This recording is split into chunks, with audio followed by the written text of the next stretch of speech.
asrlar o'tadi. Ammo millat ruhini uyg'otgan asarlar va ularni yaratgan siymolar unutilmaydi. O'zbek adabiyoti tarixida shunday bir cho'qqi borki, u o'zbek romanchiligiga tamal toshini qo'ydi. Abdulla Qodiriy 1894-yil Toshkentning Julqinboy mahallasi.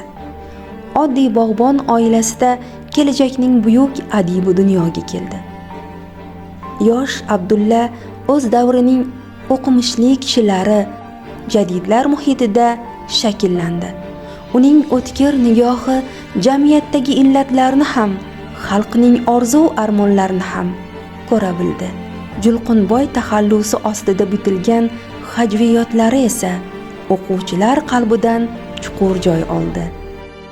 1922-yilda o'zbek adabiyotida portlash yuz berdi. O'tgan kunlar birinchi o'zbek romani dunyo yuzini ko'rdi. Otabek va Kumushning pokiza muhabbati, yurt qayg'usi va tarixiy fojialar kitobxonni sehrlab qo'ydi. Oradan ko'p o'tmay Mehrobdan chayon romani bilan Qodiriy o'z mahoratini yana bir bor isbotladi. Adib bu asarlari orqali millatni o'zligini anglashga, tarixdan xulosa chiqarishga chorladi. Afsuski, davrning qora bulutlari bu yorqin iste'dodni ham chetlab o'tmadi. Xalq dushmani degan soxta tamg'a, tuhmat va ta'qiblar 1938-yilning 4-oktyabri o'zbek madaniyati uchun mudhish kunga aylandi. Abdulla Qodiriy qatag'on qurboni bo'ldi.